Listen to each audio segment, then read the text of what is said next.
years and still talking. This is GabNet, the Great American Broadcast Network. Talk like you've never heard it before.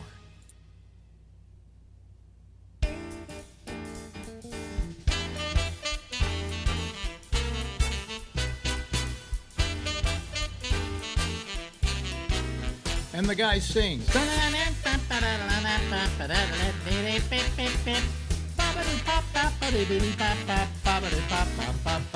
What do you think of the new animation for GabNet?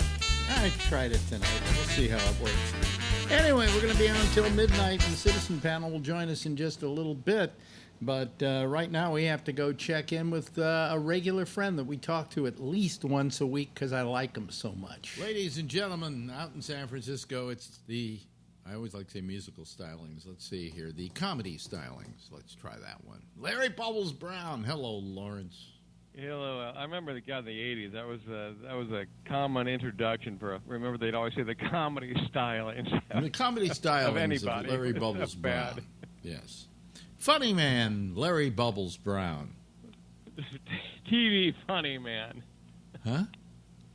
Did they say TV funny man? TV funny man. Yeah, yeah. I remember for a short time here in New York, though, I got the, what was it? Sometimes you get a name attached to you, a style of name. And the one I had here in New York was, was it teen or was it? Yeah, youth. Oh, youth. Yeah. Youth guru Alex Bennett. Really? Guru? Youth guru Alex Bennett. Hi, this is youth guru Alex Bennett. I'm happy to be your youth guru. And that I couldn't get rid of. Okay? So that's why I came to California, went to California, because in those days, if you did your act, say, in New York, all right? And I call what I do an act. If you did your act in New York, you'd be the youth guru, and you couldn't get rid of that, and you were set as being a certain kind of personality, right? But now you can move to San Francisco, and nobody knew you there, so you could then establish your new identity somewhere else. And then I became, comedy guru Alex Bennett, But I had to leave New York and then come back. And when I came back, somehow everybody remembered me and appreciated me, and doors opened to me. This was after, maybe 20 years. So no one ever referred to me again as youth guru Alex Bennett. And that made me happy because I didn't like that. So here's funny man, Larry Bubbles Brown. I like that one. Well, I remember, who was it? Ronnie Shell. Remember Ronnie Shell? Yeah. He was a San Francisco comic. And he billed himself as the world's slowest rising young comedian. That's right, yeah. Yeah, because they would always say, here's America's fastest rising young comedian. Well, he was America's slowest rising. And he was right, too. His career was not meteoric in any respect. And he was like me. He never liked the headline. He's still middle, so he still works at Vegas sometimes. He's middle. Do you feel more comfortable being a middle? Yeah, I don't like to do long sets, and now because I can't remember half my act anymore. So it's just and I always felt there was, as a headliner, you just felt the pressure. The show's got to be good, and you go up in the middle. Your act never had that intensity that allowed you to be a headliner. Yeah, to be a headliner, really, there's some exception, but I think you really need to have that good energy. And after 20 minutes, they start to put them to sleep, Yeah, yeah. You're good for what, 20 minutes?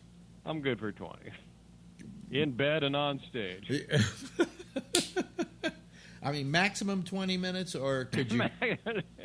They both get boring after 20, don't they? Or could you go longer?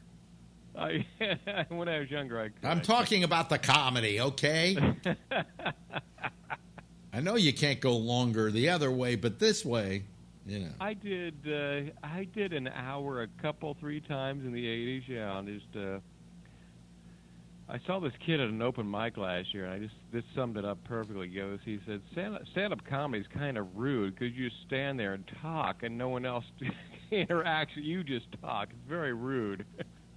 I thought he's right. Yes, it is. It is.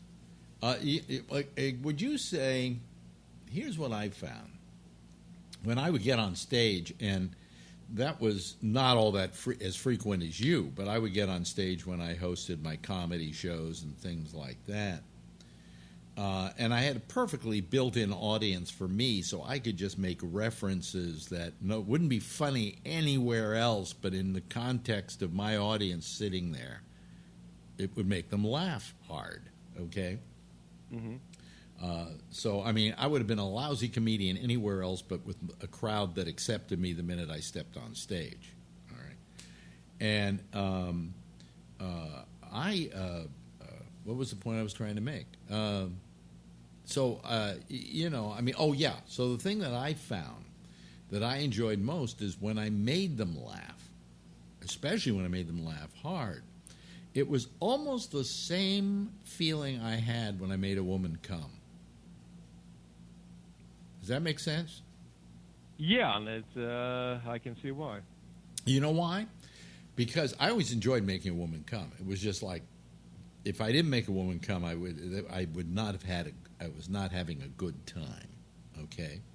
Well, in both cases, you're bringing joy to the other person. Yeah. Right? Well, you're bringing joy, but the way I got off was getting them off. All right. And so. The reason why I think, and that the same thing then carried over to making an audience laugh, was that I had control of someone else's emotion. Does that make sense? Yeah, so it was a power thing. It was a power thing. Yeah, absolutely. Hey, I can make you come. I mean, I used to have my ex-wife. I used to be able to make her come just by sitting at in a restaurant and saying, "You're going to have an orgasm now."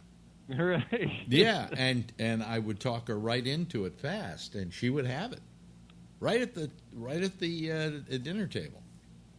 Nobody else in the restaurant would notice it, but she had a look on her face that I knew it was happening, and that gave me a great sense of power. I can make her come even without having my dick in her. Wow. And then after a while, I began to think it was way too easy. So that was a problem too. Yeah, you want to have a little average. But what? If you're experiencing trouble, please give feedback through the Alexa app. All right, shut up, fucking. My machine, my Alexa, is telling me that it's having trouble. So okay. Yeah. Okay, I'm glad you're having trouble. For instance, Alexa, what time is it? Or Echo, what time is it? The time is 1:36 p.m. Well, apparently it is working, so, I don't know. Anyway, where were we? Oh, yeah, so, I mean, did you find that you like that power? I mean, when you get a good laugh, does that make you feel satisfied? It's always good to get the big laugh. The thing I always had in the back of my mind was, oh, my God, they're laughing. I'm not going to be able to keep this level going. Is that your problem? Yeah. But yeah, so that's why I kind has that ever been a problem to keep that going? Just on stage. Just on stage. But, yeah, I always felt like Aiden has been a problem because I'd kill for 20, and then I'd feel that I'm starting to lose them, and that's a worse feeling. You're just when you've done well, and then it starts to ebb. And why don't you just get off at that point? That's what I usually do. Oh, okay, all right. So you know when. In other words, you know when to leave the stage. Which is one of the most of the comics these days have no idea that it's better to go early than late, and they just go on forever. I find that so annoying. Either that, or there's the comic who loses them and thinks that by continually going for 10 more minutes, he's going to get them back. Yeah, or an hour, and it's just torture. I'm trying to remember if I ever had a comic at any of my shows, because I always had people do relatively short sets, because I would run those are like your shows where you did 10 minutes? Well, if you were the opening act, I would have you do But the opening act was always the second best act I had, because I went against comedy theory. You know, most clubs, they have what they consider to be the worst comic on first. Yeah, so you did it right, which is I think the stupidest thing you can do when you had the first act is not that great. The audience is going to think, shit, did I make a mistake? Yeah. Well, what happened? But you came out with a strong act, and Yeah. I remember one night you had Kravitz was grousing because he was opening one of the shows we did, and I said, no, he's putting you on because you're good. That's why you're going first. Yeah, if I buried you in the middle, you might have a question about that. But then again, I never hired comics I didn't think could do the job. But I had that problem with what's his name? Our friend who died of AIDS the black comic, Warren. Warren Thomas. I had that problem with Warren because I said, Warren, you're opening, and he was, I'm that bad? I said, no, you're that good. I always put the second strongest act I have as an opener, because I want the show to open big. You know, I want people to be laughing immediately. You know, then I'll put on the less comics as we go down. You know, in the middle, I will bury. Close with a strong one. I will bury the weakest comedian in the middle. Although many times that was a very good act. You shouldn't feel that I was burying them really. Yeah, I think the lineups you had were all good. Yeah, and I would never have a person leading into my headliner who somehow did something that could upstage the headliner, like play a guitar or... Yeah, you don't want that. I didn't want prop comics before my headliner. They were very hard acts to follow, even if you were a headliner and a good enough act to be a headliner. So, you know. And then there were some people I had to absolutely use as the headliner. You know, like Goldthwait, I could never use as anything else but a headliner because you wouldn't want anybody to have to follow Goldthwait. Not that Goldthwait was that funny, but that Goldthwait was that noisy. Okay? And a act that screams and shouts will always be the headliner because nobody wants to follow them. Mm-hmm. So, I mean, look, Sam Kinison, good example. Who wanted to follow Sam Kinison? And it was not that he was that funny, but that he was that loud. You know. So, you know, you put the prop comic on second, okay? Or maybe even in the middle. You know, so. Prop comics, folks, are comics who come out with I remember Bruce Babyman Baum, greatest prop comic of all time, practically, would come on stage, and he literally had a tarp that he would remove from everything on stage that he was going to use as a prop. And he went from one prop to another prop to another prop to another prop. But he, you know, you wouldn't want him on before a headliner. So you'd put him on like second, something like that, you know. But anyway, that was my theory. And you were right. Hey, listen, you got your big book there with names of people that I can try? I got the big book. We have, I've got celebrities that have died or celebrities and their real names. Yeah.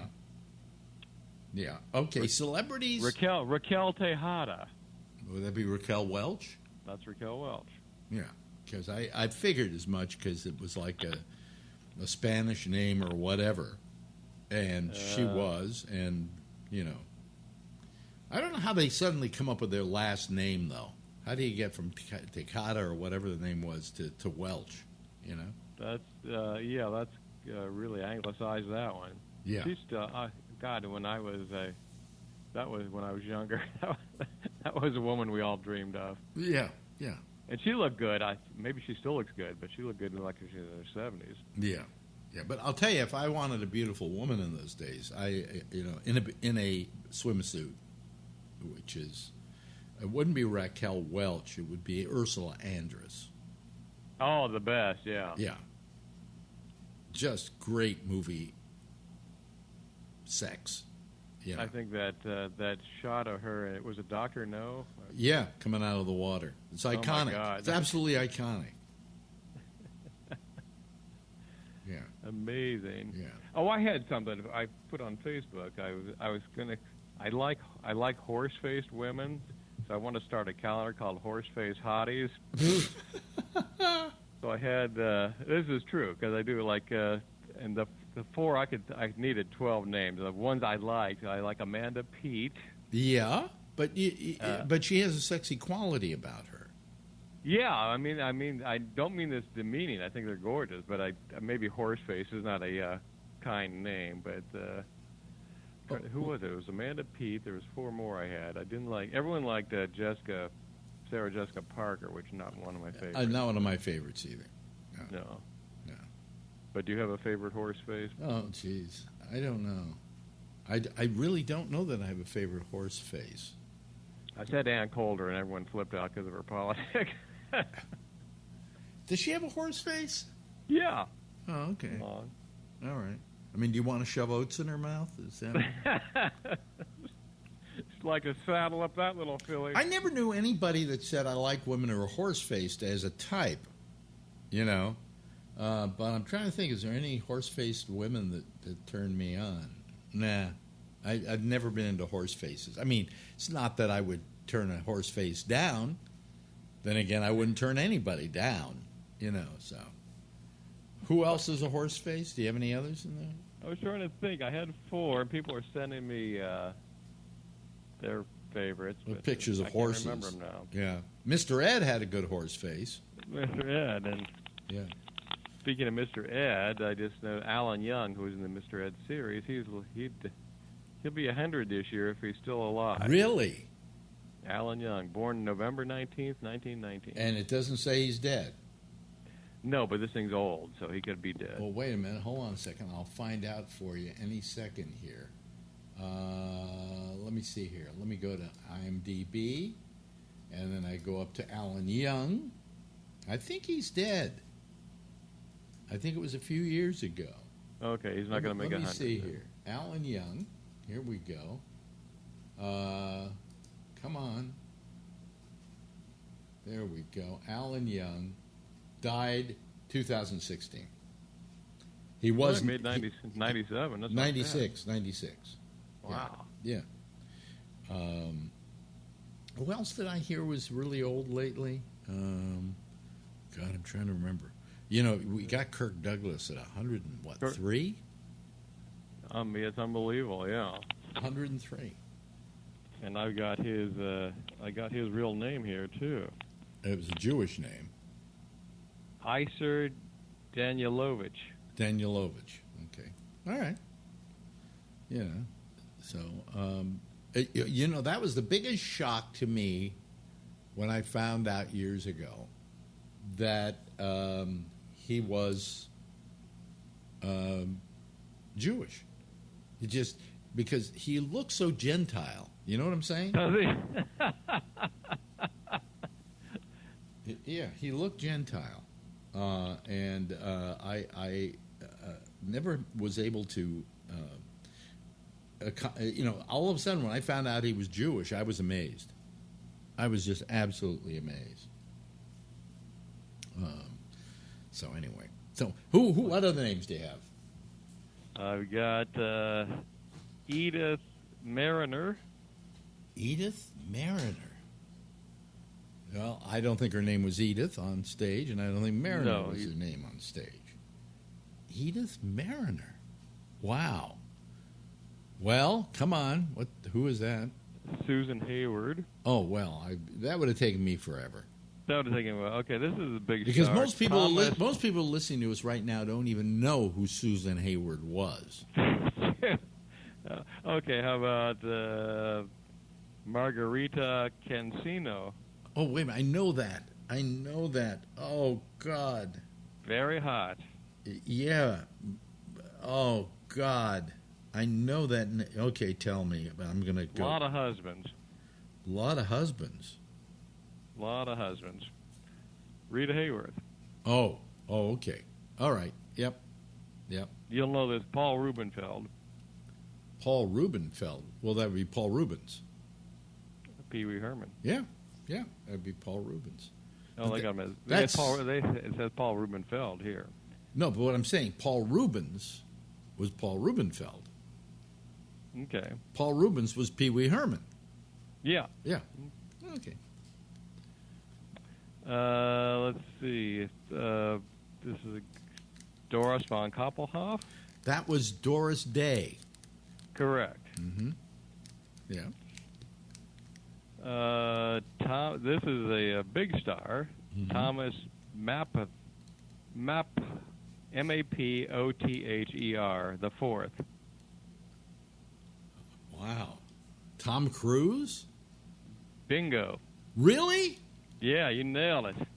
Wow, because I just went by the Tom. Really? Well, But I that's figured an that odd since name, this was an old, Mapother. since this was an old book, it might not have Tom Cruise in there. You know. Wow. Declan McManus. Declan McManus was. Is that Elvis Costello? Bingo. Mhm. 2 for 2. Yeah. Howard Cohen. Howard Cohn. Yeah, boy. Howard Cosell? Right again. Son of a You're on bitch. fire. And I didn't know that. You know, it's just that when somebody goes Howard Cohen and he wants to change his name, he may pick the same first letter. So he doesn't have to, change the embroidery on his linen. You Doesn't know. have to change the towels.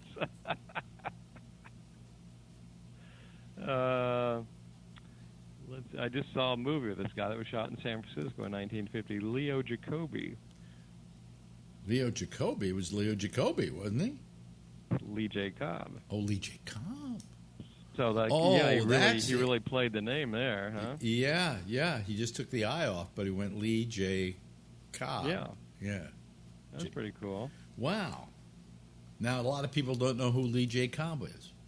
You know, We like the old movies, so he was. I would say he was a pretty good actor, wasn't he? Well, you know something? I got to tell you, I was watching TCM last night, and they were running a movie by Walt Disney called Fun and Fancy Free. This was one of the features he put out where he would have like 2 different stories in the movie because then he could make them faster by having two units create the cartoons.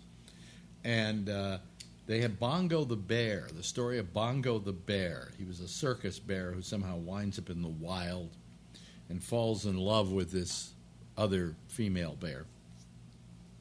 And I remember as a child having the record of that. They put out a record, I think Capitol put out a record of Bongo the Bear. And so I'm sitting there singing with all the songs. I still remember it from being a child. Now, nobody here probably who's listening to me remembers Walt Disney's Fun and Fancy Free. You know. These stories have been like cut out and put into separate things, like Mickey and the Beanstalk, which is one of the stories. It's usually just been run on like, Disney's Wonderful World or whatever. But so when I think of stuff that I saw as a child, and every now and then it comes back in one form or another, man, do I suddenly get, what's the word I'm looking for? Nostalgic. Nostalgic. For the day, Anyway, give me one more name. Let's see if we can come up with it. Okay, let's see. Henry John Deutschendorf. Oh, Jesus. I have no idea. John Denver. Really? Well, I wouldn't care anyway. Yeah. I always thought... He was huge in the 70s, But I remember? always thought he was so fucking mediocre. How did he get so huge, though? I don't know, But he certainly did. I mean, but he wrote just, I don't know, insipid songs. I couldn't stand him. He was... Yeah, well, give me one more. I think we got time for one more. Do we have time for one more? Yeah, we got 1 minute and 30 seconds left here. Give me one more. Okay, Bernadette Lazaro. Oh boy, I'm gonna try Bernadette Peters. You're right. Son of a bitch. Yeah, you're Now, good on these. but you see, I didn't know that. I just Bernadette, and I'm figuring who would change her name to something simple. And I'm thinking, Bernadette Peters, and I threw it out there going, oh, well, you're wrong, Alex, But I was right, huh? Winona Horowitz. Winona Horowitz is Winona Ryder Right. from Petaluma, California. You're correct. Yes, Winona Horowitz, and believe me, she would have never been a big star with that name. Those are the days when they said too Jewish, you know. So, anyway, hey, listen, good talking to you again, my friend. Well, yeah, I'm amazed that you got like 4 out of 5 of these names. You're hitting 80%. Yeah, and they were all guesses. That was the funny part about it. I mean, Tom Cruise, I just took a stab in the dark on that one. That was a good one. Yeah. Ladies and gentlemen, he'll be back next week, I'm sure. His name is Larry Yes, Bubbles Brown. If we both survive, I'll be back. Still talking. This is GabNet, the Great American Broadcast Network. Talk like you've never heard it before. And that was Bubbles. That was our good friend Larry Bubbles Brown. Let me see here. Let me get the Skype line started. I would start them early, but people have a tendency to call even when there's no little green light on. So, and the new Skype doesn't. If you put it on like invisible, it's just looks invisible, but it isn't invisible. Oh, let's see here. It says we have some new things here. It says search for someone and start chatting, or go to contacts and see who's available. Well, I don't really want to do that. Okay, I just want to take your calls, and that's it. All right. Okay. By the way, I've been working on this. This is a work in progress. So, wait a minute. Let me see here. Here comes Jeff Stein. Hold on a second, Jeff. I just want to show people this is a work in progress, folks. So I just want you to see that. You know, it's still got some little problems, but I like the way it looks. So anyway, let me see here. Jeff Stein. Let me see. Here's the first caller tonight. Gee, we don't have Phil for the rest of the week. That's true. That's true. No Phil. No Phil. It'll be a Phil-free week, That's right. or a filthy week, something like that. Let me see here. Let me push that button, and there we go. Oh, wait a minute. There are two of you. Oh, that's because you were on the other. You were there last night on that one. So let me take him at Charlie Wallace and put Charlie in the place where we see another Jeff.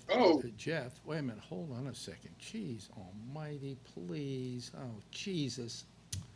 Oh, this whole thing is like fucking up on me. And I don't want. That's okay. That's where I was last night. Huh? That's where I was last night. No, but I want to go take this down here, and go down here like that, and then I want to take this. Oh boy, I just have been. Oh, that really fucked me up now. Oh, jeez almighty. I give up. I give up on this. Oh, there we go. Okay, well that'll take it for the time being. Let me move this down. There we go. Okay, now there we go. We got Charlie there. But what we have is we have Jeff in two spots there. We don't want Jeff in two spots. As much as we like you, Jeff. Let me turn up the air conditioner. I turned it down, and now I'm sweating because I had all this work to do. This is like a whole different thing that I'm trying to hold on a second. There we go. That's better. That's better. Hold on, folks. While I get things done here. No, I don't. No, that fucked me over. Oh, boy. I don't understand now. I don't understand how you get these things. No, I don't want to do that. Hold on, folks. I'm having some kind of problems here. Talk among yourselves, would you? Yeah, that would be really nice if you would. There we go. There we go. All right. And, huh? I've had kind of a lost day. You've had kind of a lost day? Why have you had kind of a lost day? I've been working on umpire stuff literally since I got up this morning. Oh, really? I haven't seen any news or anything. Son of a bitch. So you've been working your ass off, huh? Yeah, Wow. my part-time job. There we go. You know what happened is my OBS, just the whole scheme screwed up on me, and I'm slowly getting it back together, folks. Here we go. No, that's not it. So Charlie, were you actually an engineer at one time? No, I was a computer analyst. Hmm. My degrees are in astrophysics, but I ended up working as a computer analyst. Yeah. Now let me see here. Why is this? I'm looking and. Oh, okay. All right. We're You're okay a pretty now. smart group, you know. What? We often have a pretty smart group. Yes, we Yeah. do. We do, and we could use with some more callers as well. Notice my hat here today. My new hat. Oh, 1939. Yeah. I have a birthday coming up, so I figured somehow Amazon knew my age, and Yeah. I got put in charge of this. So I decided I bought a shirt too. I have a shirt that says Yeah. made in 1939 or something like that. Yeah. So anyway, how you guys doing tonight? Well, today was 9/11. Yeah. Yeah. Well, it didn't happen again, did it? No. Oh, okay. All right. So I wouldn't know. Okay, here comes Ray Renati. I wonder if he's on a bicycle or something tonight. Let me see here. Yeah, he's walking. He's walking Hello. tonight. Let's see here. Hey, we'll put him in the first spot there. Come on, Ray. Wendy. Let's see here. Ray Renati. Hey. Yeah, let's see here. Gumbo. Goomba. Something like that. There we go. All right. There we go. Okay, now, there we go. And where are you walking tonight? Out to the bay. Yeah. Every night Yeah. you have to take a walk during our show or take a bike ride or to be at the gym. Yeah, because my clock, my inner clock is all screwed up because I go to bed so late. Why are you going to bed so late? Well, it's usually like when I have rehearsal for night after night and I get home like after 11, Mm-hmm. I can't sleep, and then I get in this habit where I can't go to sleep early because I don't get tired, and then Yeah. it's really hard for me to get back. Oh, okay. Yeah, All right. yeah, Yeah. yeah, yeah. Yeah. Okay. So, but Yeah. I don't know. My sleeping habits are just really. I did something. I was really worried about myself the other day because usually I get about 7-8 hours sleep. I like to get 8 because with 8 I feel somewhat rested. I don't never feel rested anymore. And the other day I slept for 9.5 hours. And that worried me, like why 9.5 hours? You ever have that happen, Jeff, where you sleep that Yes. long? Yeah. And I didn't take any pills or anything. I smoke a little of that vape pot every night before I go to sleep so that I eventually can get lung problems and die. Mm. Do you think everybody's overreacting to the vape pens? No. You don't? No. I think they are, because what I've read is most of them have been from illegal states where it's illegal, and they're getting these pens off the street. They're not getting the ones that are manufactured by reputable companies. And I'll turn off my mic because it's noisy here. Yeah. I don't know. I just think it's one of those things that the press suddenly jumps on, and it becomes a big deal. But how many people have died as a result of these things? And do we know for sure that's what they died from? Yeah. I'm not here to I defend think it's vape. been 4. Huh? I think there have been 4. 4 deaths? Yeah. Yeah, Out of how many people that are vaping? millions. Billions. Yeah. So what, yes, there could be some coincidence that these vaping with these people and their biological makeup killed them. But we should find out why. But there is so much illegal stuff going on out there. Kids are getting like illegal pot, vaping for vaping. And you don't know what they put in there. They say there are other adulterants in them. So, this is what happens when you don't really control a industry, and then you have all these other actors coming in and creating product for that, and look what happens, Well, I've said what I have to say tonight. Good night, everybody. Well, yeah. Yeah. Do you think that anybody was ever going to come and standardize pot? Well, I don't think, pot is pretty hard to standardize. I mean, unless somebody puts adulterants in it. It's just a weed that grows out of the ground that is then cultivated, and then it is dried and it's cured, and then it's sold. It's a purely organic product, unless you get into the area where you're making vaping fluid and things like that, in which case you're changing the nature of the liquid, as it were, or of the pot. But pot on its own it's purely, you can grow it in your backyard and smoke it. Sometimes it's not going to be very good, but you can do that. So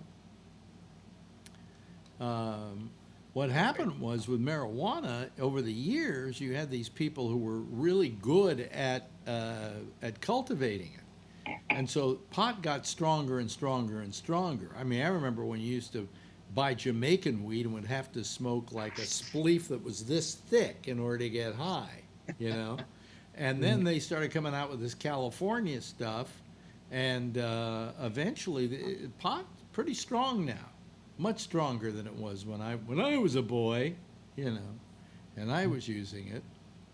I'll never forget the first time I ever smoked it. My wife, Ronnie, at the time, had this hairdresser who was willing to sell her some pot, and she said, "Would you like to try it?" Because I think she had already.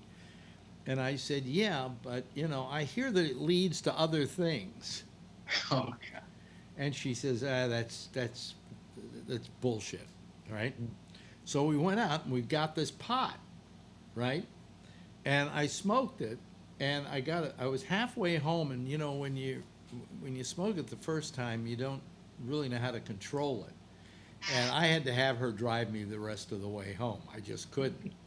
And I kind of liked what it did and everything, and I said, "Gee, we should get some more of this." So I went to her hairdresser and said, "You got any more of that stuff?" And he said, "Sure. By the way, would you like to buy some heroin?" Yeah. And I went, "Jesus Christ, this is like everything I was told about this drug. It's a gateway drug. He's now trying to get me on heroin." So I didn't buy from him anymore, but I didn't stop smoking pot either. In fact, I started doing LSD. And how I started doing LSD is interesting, in that I had interviewed Timothy Leary. He had come to Houston, and I interviewed him. And I started, asking him stuff. And I just, being the talk show host, and I was not the kind of politically hip guy that I became. So I was out to, put this guy in his place, right? And he put me in my place. I mean, I just, I was like putty in his hands after about 15 minutes. And after it was all over, I said to my wife, I said, "We got to try this shit."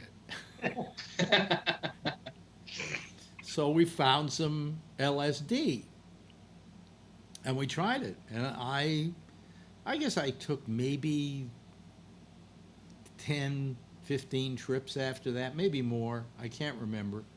And it was an interesting drug. I thought it was, if you used it for, good purposes, which was, it was a good psychotropic drug. You could do your own psychoanalysis with the damn stuff, And so it solved a lot of problems for me. Didn't last all my life, because I've got most of those problems back again, but, at the time, it cured me of my hypochondria. Well, you see how long it lasted, So anyway, that was the. Maybe it's time to buy some more LSD. Well, I don't know about that. Yes, Jeff. Yeah, so I mean, this is many years ago, but anyway, so we had some pot in the house and this and that, and we went up in Massachusetts. And I'm trying to remember where it was, but it was where they had classical music. Uh-huh.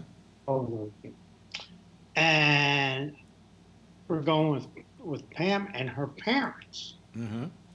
And one of the things that you sat on the grass and you bring your own food and you listen to the music and all that stuff.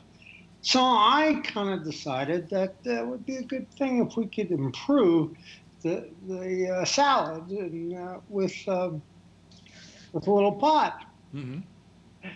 And my mother-in-law, who's now 85, she said that at this time, she's not 85 then, but she goes, "Your salad is absolutely the best."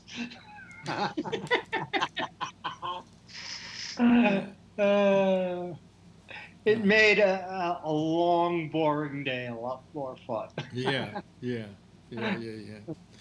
So is anybody else going to call? Come on, let's fill up this citizen panel here.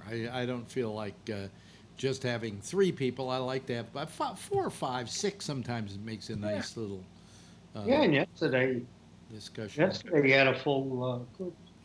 Last night was very interesting because we got into truckers, and it was I thought it was a very good show. Yeah, it was interesting on the truck. Yeah.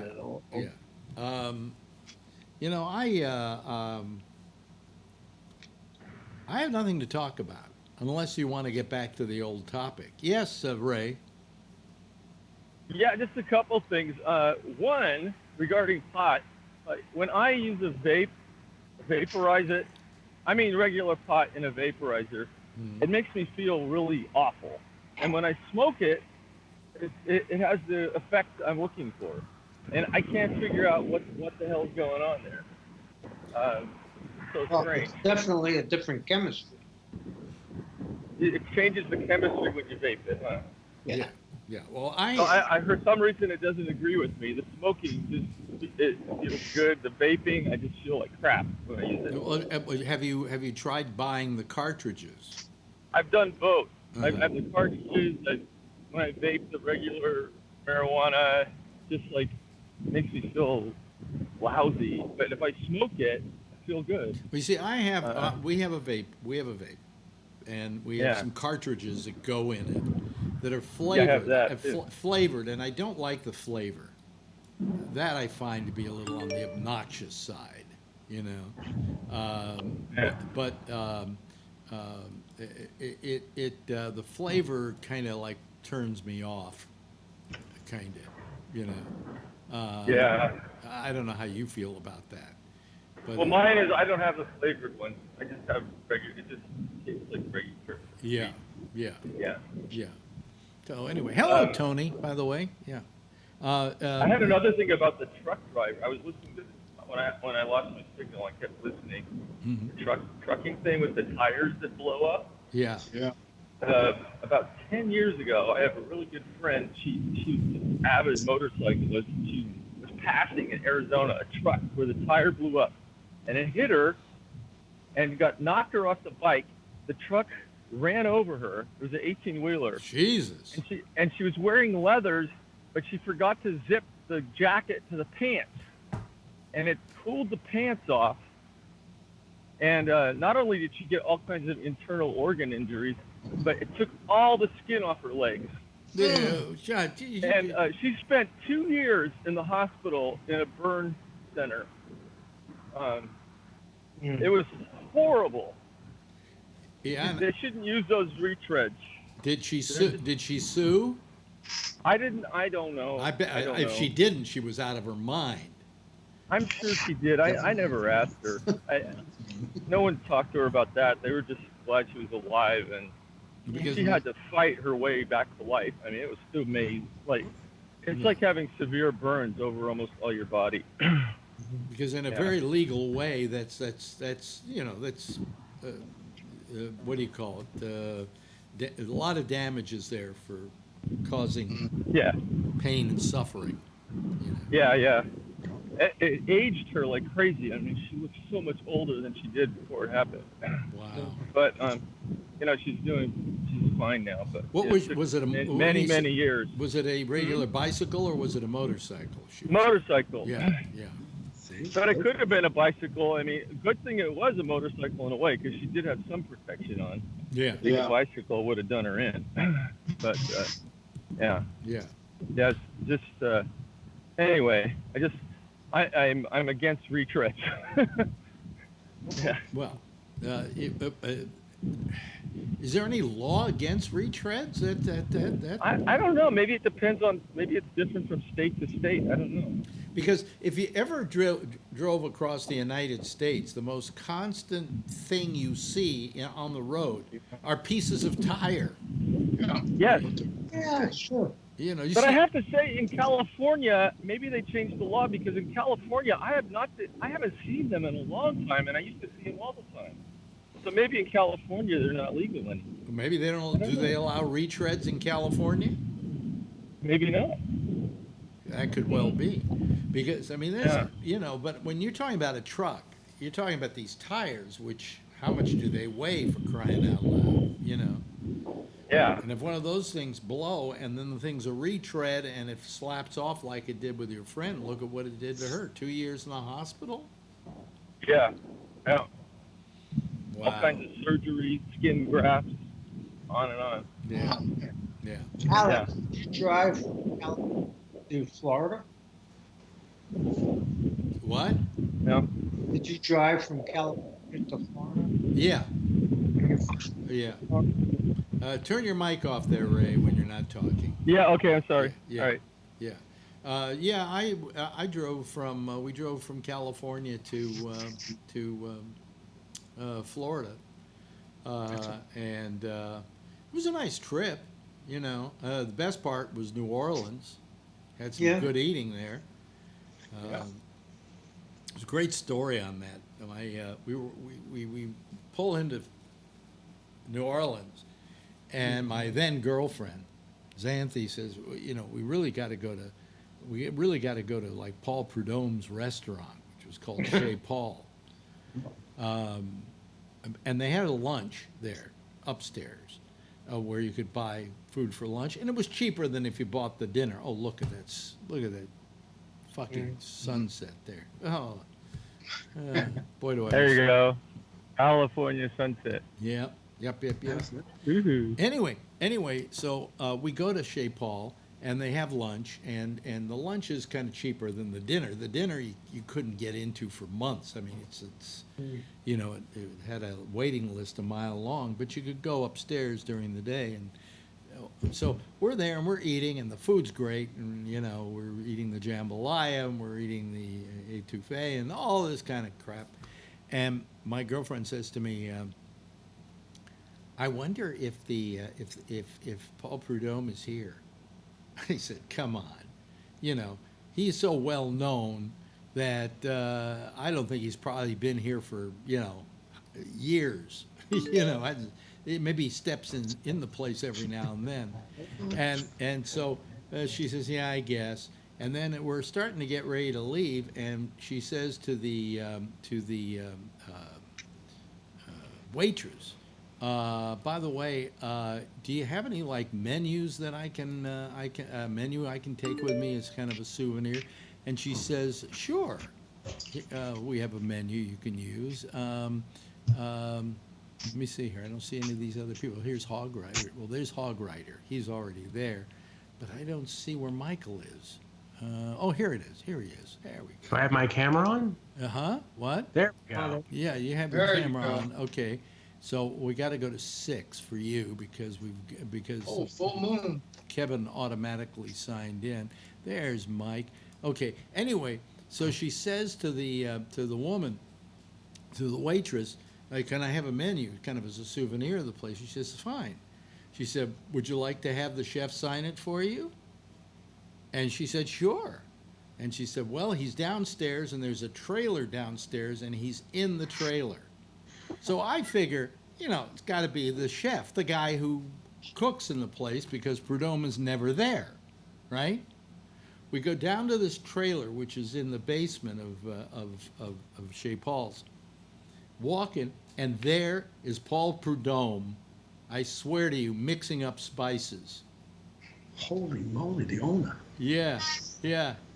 And so he was really nice, signing the thing. He talked to us for a while. And I reminded him that he had actually been on my show in San Francisco, where he came by and cooked breakfast for our audience, for our studio audience.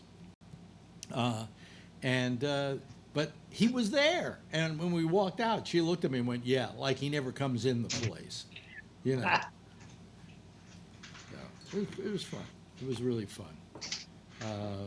But that's what happened on the way to Florida. And then we got to Miami, and it was the worst 3 months of my life. It was like living in hell. Mm. Yeah. I was there at the same time. You didn't listen to me, did you? Yes, I did. You did? Yeah. Oh, what a horrible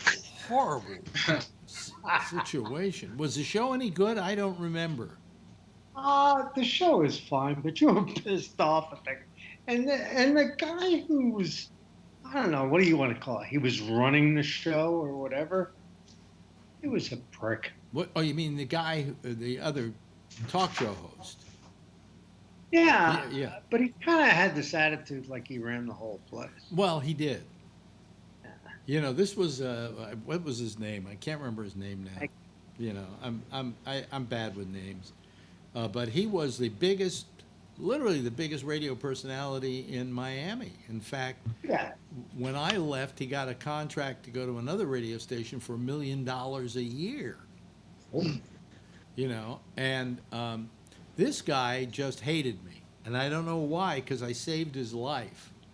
Oh, that's the guy who had a heart attack, right? He comes in one morning and he goes, during a break, he says to me, boy, I don't know, I couldn't sleep last night, and now my arm is numb. And I said, I think you better go to a hospital right now. And he went to the hospital, and he was having a heart attack. He was having... Was he overweight? What? Was he overweight? No. Neil Rogers. Neil Rogers was his name. Oh, Neil Rogers. Rogers? He has since died, But I saved the fucking guy's life, and he still hated me. He must be a mission. He didn't like it. I mean, you'd have a soft spot a little bit. What? You think he'd have a soft spot? Oh, Neil Rogers never had a soft spot. This was the biggest prick I ever met in my life. When he dropped dead, he's one of the few people I said, thank God. That's like a happy funeral. Yeah. He's gone. Ungrateful like my family member. I can't wait to hit some of those funerals. Yeah, ungrateful bastard. You ungrateful bastard. Ungrateful bitch. There's some funerals I can't wait to go to, just so I can be happy. Yeah, no, Neil Rogers made my life a living hell down there. So, and it didn't help that, I had Penn Jillette on my show for the first week that I was on down there. And Penn decided to go after him. Yeah. And he had this dog who got sick because he ate a frog. His dog, Neil Rogers? Yeah, yeah. He ate a dog, ate a frog. Ate a frog, and it was like a poisonous frog, so they had to do all kinds of things to save the dog's life. And Penn kept referring to it as his toad-sucking dog. And that did not make me very popular, The dog is... Who ate the frog? Yeah, anyway. Imagine shitting a frog out. That would be funny. How does it come out? I don't know. I think they had to go in and get it or something, Oh. Well, dogs eat stuff like that. Dogs will eat anything. Dogs eat their own shit, for crying out loud. Yeah. My dog... You're breaking up on us. You're breaking up on us like crazy for some reason. Are you? Penny doesn't eat frogs. Move yourself closer to your Wi-Fi. Okay. I think that's Oh, what. me? Is that me? Yeah, yeah. Oh, I go in the other room. Yeah, yeah. And we can also not have to see that hideous wallpaper. Hey, Michael, what's the dog's How you doing, Alex? What's the dog's name again? Penny. Penny? Yeah. Okay. No frogs here. No frogs here. Don't let her lick your face. Yeah, yeah. Yeah. I've had women who are much more diseased lick my face. Yeah. By the way, I don't know if any of you watched America's Got Talent, but Simon Cowell invented the show. Right. And I saw a documentary on game shows like that. And he was being interviewed, and he said, the reason I started America's Got Talent, and by the way, it started here, and then he did Britain's Got Talent, because they didn't want to put it on in Britain, but then when it was successful here, they put it on over there. And now it's in like 50 different countries all around the world. But he said, I started it because I wanted to find the world's greatest dog act. He said, I love dogs, and I was looking for the world's greatest dog act. So in the British version of Britain's Got Talent, the Champions last week, they had a dog act on from Germany, in which there are about 9 dogs, and they're all in perfect synchronization, and it's this young girl, she's like 13, who trained these dogs. And Cowell just said, that's the best dog act I've ever seen in my life. And it was amazing. I hope they get her over here, because that dog act was just, you sat there and you went, what? How'd she get to train like this? You know. Now we can't see Tony, but that's okay too. There was a dog act that won America's Got Talent. It was like the second or third one, wasn't it? Yeah, this year they had a dog. Every year he has a dog act of some sort. A few years ago on Britain's Got Talent, there was this dog that won that was so popular. Pudsey was the dog's name, and they made him Pudsey movie. Yeah, well, the one that won here in America's Got Talent, I ran into that trailer out on I-5. I stopped at the rest stop, and the truck pulled in, and the fucking dogs were all screaming, and they let them out to go shit, at the rest stop, and I got to see them all, and it was pretty funny. It was some foreign couple. Really? Wow. Yeah. Well, it was pretty funny. This act from Germany that they had on was just spectacular. Just spectacular. She got all the dogs, about 8 of them, to do a conga line. All of them holding each other's hips and walking around. It's called a train. Yeah, and I mean, usually when you have a dog act, sometimes they do something and the dog doesn't do exactly what you want it to do, and you got to kind of make up for it and so on. In this case, these dogs were all in perfect sync. They never went out of sync. And they all had these little pedestals that they were standing on when the act started, like it was a circus. And when they were through doing their bit, they would jump back up on the pedestal. Some amazing stuff. Just amazing stuff. Well, we're getting moonlight in California. Boy, it sure gets dark fast when you're walking, Ray. Yeah. Yeah. Well, it's also because the iPhone camera compensates for the low light. It makes it look lighter than it is, but then when it's dark, it's dark. Yeah. And then it can't do it. Have you seen the new? Have you seen the new iPhone? I am so excited about that iPhone. I wish I could afford one. Well, I'm going to buy one. Yeah? Yeah, I'm going to buy one, but I have to wait for my current phone to expire. And then I can either trade it in and, get it cheaper every month than the other one. Yeah, they give you $400 for an iPhone 10. Well, that's if you go to Apple. But if you do a deal with AT&T, I think there's a better deal all the way around. Anyway, the point is... What I suddenly realized is Apple has quit making telephones. it's not like they held this thing and said, we have a new iPhone, and boy, the sound is clearer than it's ever been before. Boy, this phone can, it can pick up a signal where there's hardly any signal. There was none of that shit. It's a camera with a phone attached. No, exactly. Telephone technology has not changed that much in the past several years. So, the 5G is the only thing that's new. It has changed. 5G, but also, come on, improve the iPod inside the iPhone, because I use it for listening to music. Yeah, I use it too. But everything that they were doing on this promotion yesterday was, watch what this camera will do. Look how good this camera is. Look, we blew up this picture. You can see every eyelash on this woman. Blah, blah, blah, blah. And I'm going, you're not selling phones anymore. You're selling fucking cameras. Well, they're trying to catch up with Google and the Pixel, because they had the best camera, so they had to make a better camera than Google. Well, apparently it looks like they have.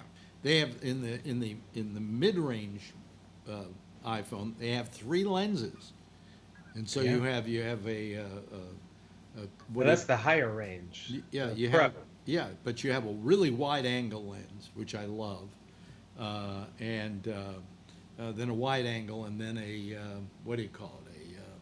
A telephoto. And you can do a slow-fee. And you can do a slow-fee. Yeah, you can. Slow motion selfie. They have a 4K selfie camera now. Yeah. So what got me was, it's no longer, they're not selling a phone anymore. They're selling the camera.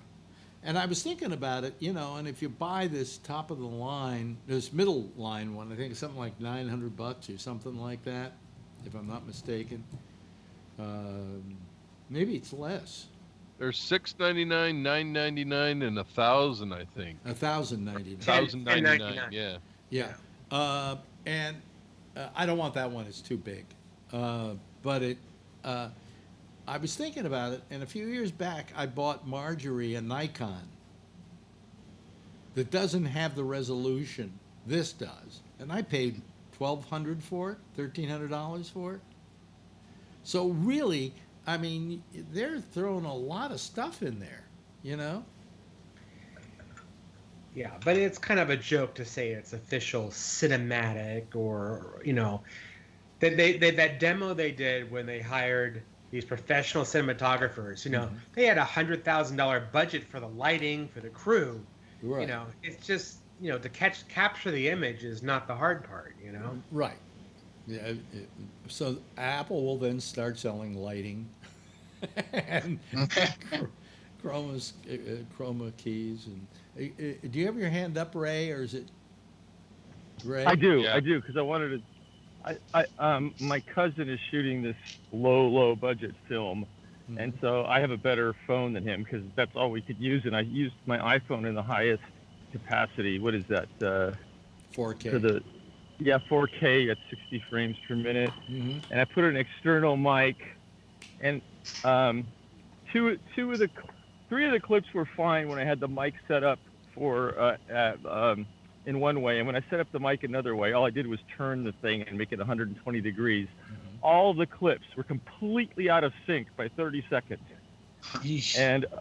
And to get those clips onto my computer literally took 30-something hours. Then I had to run it through this program that some French guy made called Handbrake to get everything to sync. It took me upwards of 50 hours of computing time. Well, think of all the money you saved on camera rentals. But I'll say something too. When you zoom in on a face or something, it's not the quality that you get out of a real camera. There was pixelation. It's just not the same. Well, it's not the same, but it is certainly acceptable. I shot my vacation trip a few years ago in 4K using my iPhone, and the quality was just breathtaking. But you're right; it takes forever to upload those onto your computer. And most people go, well, I don't do that. Well, yes, but I do because I edit in Final Cut Pro and things like that. And you know, even if you bring it in through Final Cut Pro, it takes forever. Yeah, I mean, the same thing here. I had to because he's trying to make a movie. So I mean, I had to get the files off my phone. It was not easy, I'll tell you. No, if I and there was a special setting in deep within the settings of the iPhone that I finally found the solution to. It took me hours. I can't even remember what it was, but you have to change something of the way it handles pictures, or it will crash in the middle of uploading your second file. What iPhone do you have? 10R. The 10R. That's the cheaper one? Yeah. Yeah, they don't really put all the bells and whistles on there. I have just the iPhone X, which was the first X they brought out. Okay. And it does pretty well. That's what I have. But I can shoot better with my GoPro. Okay. Yeah. And if I'm going to go to Europe or someplace like that and I want to shoot there, I'm just going to get a regular camera because I want the zoom capability, the smooth zoom capability. Well, I think my problem was I put an external mic that wasn't totally compatible. Yeah. So. But I'll tell you, the new GoPro, the Steadicam on the GoPro, it's like having a Steadicam. It's really? Smooth. It's amazing. Just absolutely smooth. Because I don't even use my old GoPro because the batteries wear out so fast. By the time I charge the battery, I go to use it, the battery's already dead. The new batteries don't die as fast. The new batteries don't die as fast. And How much is one of those GoPros cost? And I can't stand not being 400. able to see what I'm shooting. Do the new ones have a viewer? Oh yeah, they all come with a viewer on the back now. I think it's $450, Jeff. Yeah. Yeah. Okay. What version are they on now? Well, actually, there's a 300. You know, I don't know what they're on now, but I got the one that when they went to the really steady cam version. That's the latest one that I bought, and I'll tell you that thing is just smooth as silk. You know. Yeah. So I think Awesome. they got like 5, and they got 5 black and silver and all that. You know, yeah, it's this thing here. Wait a minute, hold on a second. This is That's the way to go then. my GoPro kit. And it's you know, I mean, to me, it's a very simple camera to use. The only thing is that it doesn't have zoom. You know, and it doesn't have all those. The whole idea of 4K is that you can zoom in on the Well, you could do. HD. Yeah, but this is the you know, that's it. Boom. Yeah, that's all I need to do. And Which one's that, Mike? This is the latest one. I don't remember the number, but it's the 4K. It's 7. It's the 7. Here, by the way, Ray. See, Yeah. See the viewfinder in Oh, there? that's nice. Yeah, yeah. Oh, wow, that's great. Yeah, it's really See good. that, I'm gonna get one I of bought those. this on Amazon. This kit, you know, that has every adapter for every possible crazy situation, Yeah. including water. Yeah. Yeah. Yeah, but you know, and I'll tell you what I did have. Where is it? Is it out? I don't know where it is now. Oh yeah, wait a minute, is that it? I'm trying to remember where is it? I don't know where it is. I have to go find it. Oh yeah. Here was to get smooth pictures. You know, there's a thing in movies called a Steadicam. And what it was is it's a thing that you put on you attach your camera to, and it has what's called a gimbal. And then I it have keeps a the gimbal. thing steady. But here's what I bought. This is my old GoPro. This was replaced just by this. You have one too. Yeah. That's the what do they call it? There was a name for it. ZHIYUN. It comes to life. You know. Oh, what's cool about this is that you can control the iPhone zoom and lenses with remotely. Is that for an iPhone? Huh? Is that for an iPhone? Kevin had the same one. Huh? Same one. So you have the one for the iPhone? Because I was thinking about getting that. No, this was made especially for the GoPro by the GoPro people. This will work with the GoPro or an iPhone. Let me see here. Cool. Turn off, will you? What is that called? Hold on a second. ZHIYUN. It's the smooth, Kevin. It's the smooth. Yeah, they call it smooth shot. Each shot. That's what I want. Yeah, It's like $130. That's for an iPhone. I think they're cheaper than that. I think I got this as 59 or 79. You see how it has a zoom and a focus wheel here? Yeah. Is that for the iPhone? Yeah. Well, how does it zoom? It uses Bluetooth, and then it controls the zoom on the iPhone. Yeah, you download an app. I did my mom's house. So how much does that? How much does that thing cost? Mine costs like $79, I think. Oh, I got it at NAB when it first came out for $150. Yeah, this was just I think about 3 or 4 months ago. 3 months. But you're ago. right, Alex. This basically is you can throw it away because the new GoPro is really great. Well, the new GoPro with the Steadicam, is Yeah. about $400. The other one is a GoPro, which was $400, and then the gimbal, the thing they called the Karma Grip is what it's called, was $300. So I invested $700 in that camera, and this thing does the same thing. They don't need to sell those gimbals anymore. You know, they're pretty good, pretty damn good. So anyway, there's no zoom with the GoPro, right? No. Okay. Is it easier to get the video off the GoPro into your computer? Yes. Okay. Yeah. Pretty fast. All right. Anyway, gee, we have more people watching us tonight. We're not talking about anything. Yeah. Well, I did want to mention that I started working on the TV show Naked and Afraid this week. Oh, really? And cool. It's amazing that these contestants aren't paid anything. They do it for ego. Oh my God. Yeah. Do you have to go out there? Sorry? You don't have to go out there, do you? You're doing editing or something. No, I'm in the edit room, but boy, I just can't believe that these people will put their life on the line. Literally, I mean, there's serious dangers in these jungles. So, what's your job in the editing bay? Blurring out dicks and pussies? Well, you know what? First of all, we have a graphics department that does all the blurring. Mm-hmm. But after the first day, there's nothing to see here, folks, because they're just muddy, crusty. There's no sexual things going on because they're in real survival mode. That's how Dingleberries. That's how I always liked my women, muddy and crusty.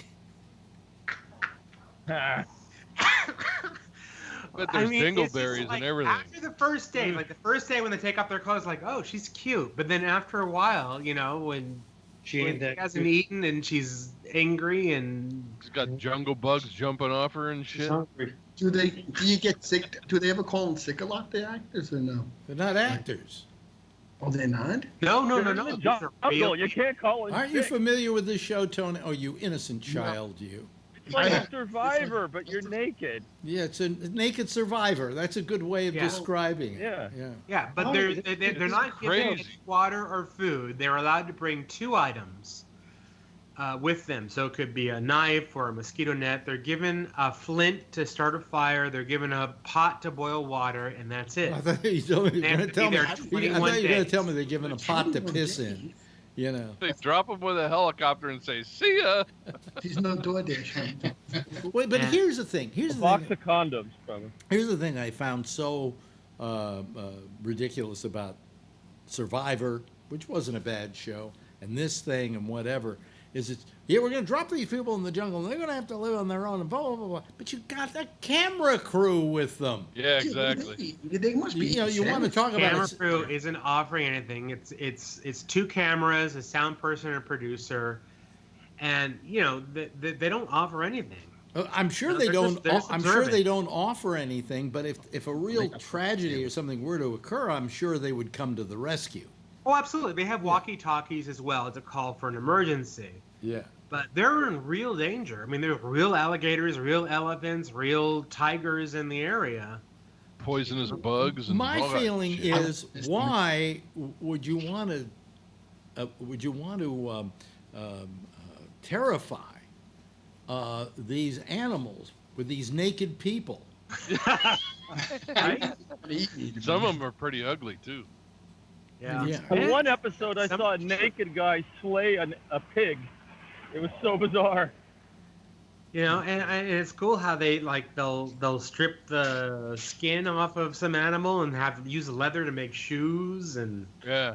it's crazy. Wow. I can't believe there's no money in this. Well, I mean, Yeah, and they're just doing it. a lot of these people go on these what do we call them? The British have a term for it: alternative scripted reality shows. But they go on these reality shows because they feel they're going to become stars out of this. You know, they're going to have a television career after this is over. And who's to say they won't? Because in a lot of cases, people have had careers after the fact, you know? But I never heard of anybody on Naked and Afraid ever becoming a big deal. Me neither. But there is definitely a whole fan club for this show, and I mean, what they go through, I don't get it. Yeah. You know, and if they hurt themselves, they're on their own, unless it's a medical emergency. Then, you know, there's doctors on site for emergencies, but golly, I don't get it. But hey, they're on the 6th season, and they're keeping me employed, and it's a union show. Yeah. So anyway, as you know, I have a trial coming up on this apartment. Oh yeah. Yeah, and I was supposed to have a meeting with our lawyer tomorrow to study up on it. And about what? Well, you know, I mean, you're going to put me on the stand, and so we have to make sure that I'm saying everything that's right and makes our case. You know. So, what's the trial about, Alex? This apartment. What about? You haven't been in on this. Sorry. But let me reiterate what it's about, just so that the people out there can have an idea of what's happening. We have this apartment that we got, and we rented it, and the guy rented it to us, and we thought he was the owner of the building, but we found out later on he was just renting like anybody else, and that he considered this a sublet. But it wasn't a sublet, because what we signed was a thing that said lease. And he signed as the landlord, and we signed as the tenant. And it was for 3 years, which sublets aren't in New York City. You can't have a sublet that's let more than 2 years. And you can't charge more than you're paying for rent yourself. And he was charging us double. All right? Wow. So, but what happened was, all of a sudden, the people who own the apartment, the landlords, said, unless you get rid of these people that are in there now and take possession of that apartment again and live in it, we're going to have to throw you out to this other guy, to the guy who was renting to us. So then he asked us to leave, and I said, we're not going to. Before you know it, we're in a legal thing. And he is guilty, I think, and we believe, of a thing called illusory tenancy, which is a law here in New York, where you can't. Illusory tenancy is when you claim that you live in the apartment, but you're really leasing it out to other people, and you can't do that, not in a rent-stabilized apartment. So anyway, this has been going on for 6 years. Oh my gosh! For 6 years, we haven't paid rent.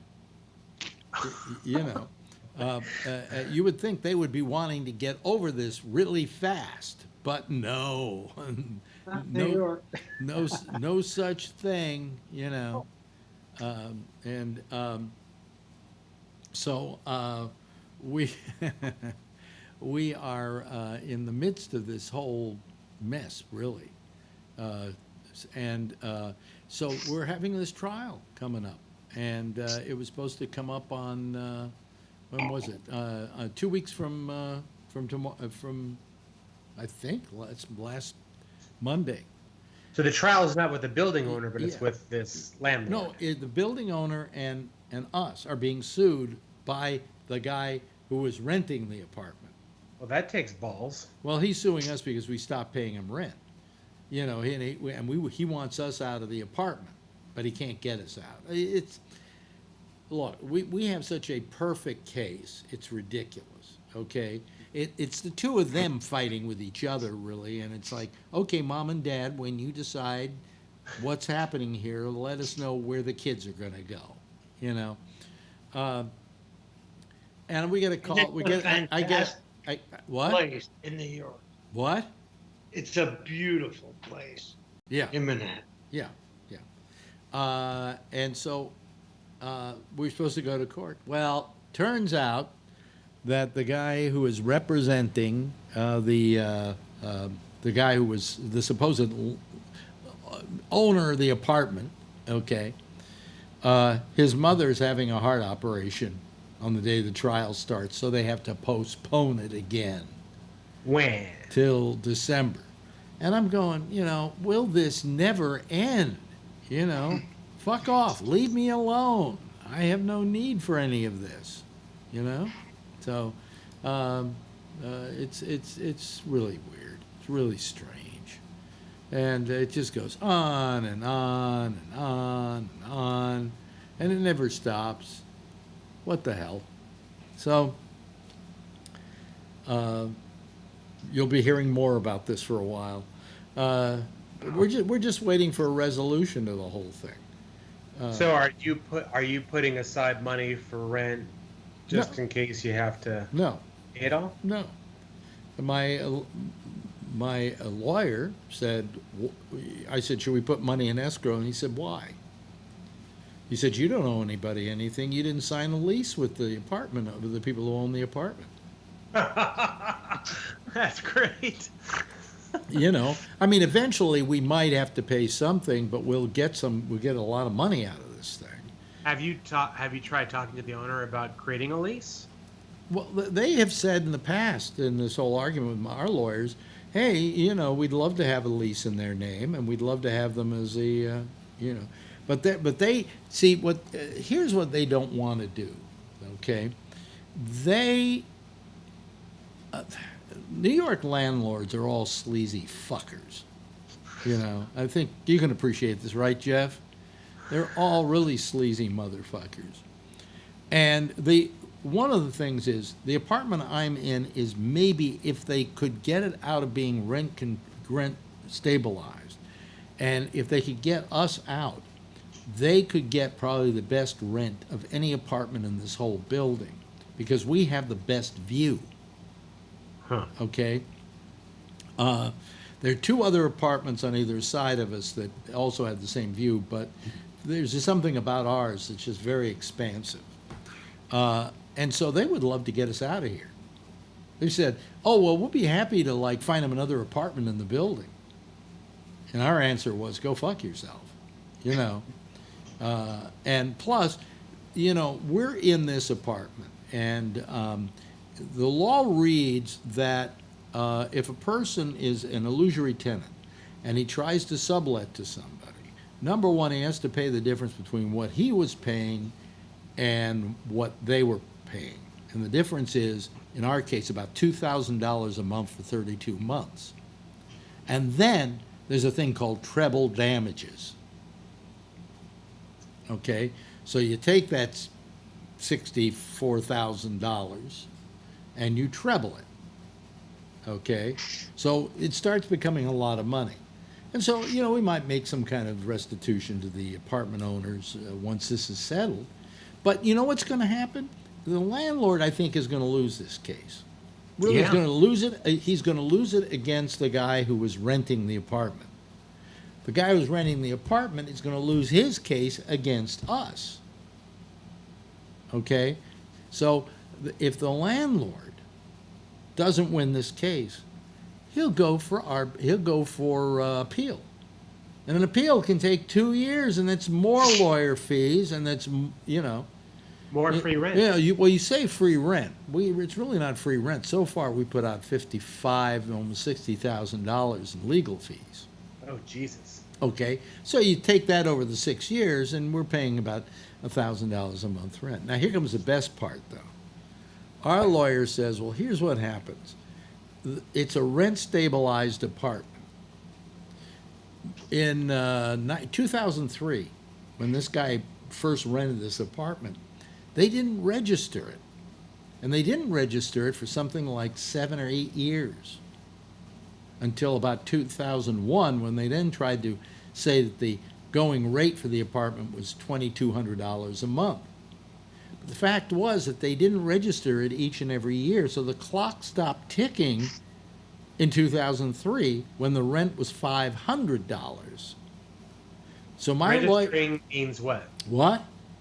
What does registering mean? They have to. It's a yearly thing they do with the Department of Housing, and the Department of Housing then takes that into effect, and they can only raise it so much every year. All right. So that being the case, we could really have him pull it back to 2003 to the 500, and then started going up starting in 2011. Okay, which means that my lawyer figures that by his estimation, he can get the apartment for us at under $1,000 a month. Nice. Well, whatever you're paying this attorney, it sounds like it's worth it. Oh, it's very good. Yes, yes, Jeff. Oh, turn on your mic, Jeff. You're on mute. All right, I'm on. Yeah. My experience with New York and the way it works is there's a whole bunch of laws that were generated to protect the people who were the renters, so to speak. Yeah, right. Okay, and they had a whole bunch of rules that were pretty cool. Yeah. Except a whole bunch of people also figured out, I know how to get away those things.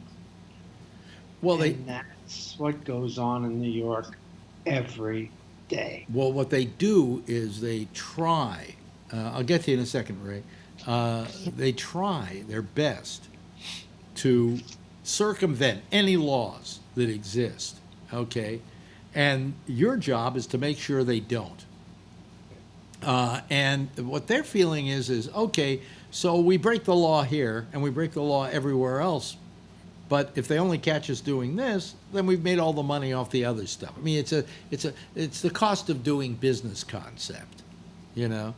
And the fact is, these guys, they do things they can't do, but they just say "fuck you," you know.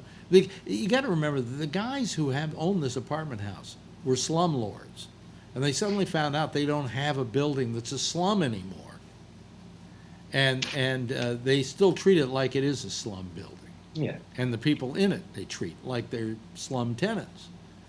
It's very weird. But anyway, this thing just goes on and on and on and on. And I'm so sick of it going on and on. Today he said, "Can you do it in December?" And I said, I'm getting so sick of this. I don't even know if I want to, you know. But here's the thing I don't get, okay? And folks, if you've ever been through a legal thing, you know exactly what I'm talking about. We held a deposition of all the parties concerned. My lawyer just sent me a copy of my deposition and Marjorie's deposition so that we could read it and make sure that we were consistent with the deposition when we go into court and testify. And I'm thinking to myself, why do we need to go into court and testify? Can't somebody just sit there and read the deposition? I mean, I did it under, penalty of perjury. Just discovery, really. Huh? So, deposition is just discovery. Yeah, they but really want you to do it in court in front of a yeah, well, judge. that's fine, but you did it. You took an oath. Yeah. You have a stand the test of being able to perjure yourself. Their lawyers were there to ask us the questions and to grill us, just like you would in the courtroom. Only this thing was going to cost us, $12,000 just so we can play courtroom. What I'm thinking of doing is taking my deposition with me and saying, because this has been so long since all these events took place, The clearest recollection I had was when I did the deposition, because that was the closest to the time that the thing happened. So if you don't mind, when you ask me a question, I'm going to look up the answer in the deposition and read it to you. Exactly. That's perfectly fine. I mean, all the deposition, they try to catch you, the defense attorneys try to catch you in, They're trying to get you to fuck up, yeah. Yeah, exactly. Well, it's very hard for me to fuck up, and I'll tell you why. Because we're the only people in this entire scenario that are being told the truth, or are telling the truth. And it's very hard for you to not be consistent if you're telling the truth. It's very easy for you to be inconsistent. Witness Donald Trump when you're lying all the time, because you have to keep up with your lies, and you can't do that. So I have no fear about that. Yes, Ray. Sometimes I don't see your hand because it's all dark out there. That's okay, because it's dark. Just to clarify, how are you able to, when they ask you to leave, how are you able to say, no, we're not going to leave? Well, to begin with, the guy, the person who asked us to leave wasn't the landlord. The person who asked us to leave was the guy who was renting the apartment and so-called rented us the apartment. They have no authority. They have no authority. Oh, I see. Okay. They have absolutely no authority. Yeah, and it was an illegal lease in the first place. Well, here's what happened. We immediately, when he called me, he said, "I'm not going to renew your lease in August," because he figured that would take care of him and make him good with the apartment house. And I said, "Well, we're not going to go." And he said, "What?" And I said, "No, we're not going to go." I said, we have the right, when you rent an apartment, you have the right to expect renewal. If you've paid your rent and you've been good tenants, you pretty well assume the right of renewal. They're not going to say, "Oh, we're not going to renew your lease just because we don't want you around." See, that's different in Palo Alto. Or in everywhere except Oakland and San Francisco. What do you mean? They could not release. If the lease comes to term in almost every city except Berkeley or San Francisco, because I am a landlord, you can choose not to renew it with no explanation. Well, you can choose not to renew it, but you do have a reasonable expectation of renewal, and I think in New York City that's a given. Okay. No, yeah, New York City, but not here, because it's happened to me even as a renter. I had to leave, and I couldn't do anything about it. Yeah. Well, anyway, we went. We immediately found a lawyer, and we found a good one. And we walked in not knowing what to expect. What we expected was he would say, "Well, there's really very little he can do. The guy wants you out. You got to go." He looked at the situation, and he looked at both of us and said, "Oh, this is illusory tenancy." I said, "What does that mean?" He says, "You're entitled to the apartment. You're entitled to the money back. That's the difference between what he was paying in rent and what he was charging you. Okay? And there's treble damages." And Marjorie and I said, "Okay, well, then go ahead with this." And we got up and walked out, and as we're walking down the street, we're just like high-fiving each other, because we didn't expect that. We expected, the best you can do is to try and stall him so you can get your stuff out of the apartment. And it's been that way now for 6 years, Wow. And I mean, I would like a settlement, because I would like to know that we have this place. This place is ours. I'm not getting any younger. And I don't think, I could die before this thing is settled. So. Yeah, I mean, it's really difficult, people your age, to move. I mean, that's just crazy. Well, we can play that card too, Yeah.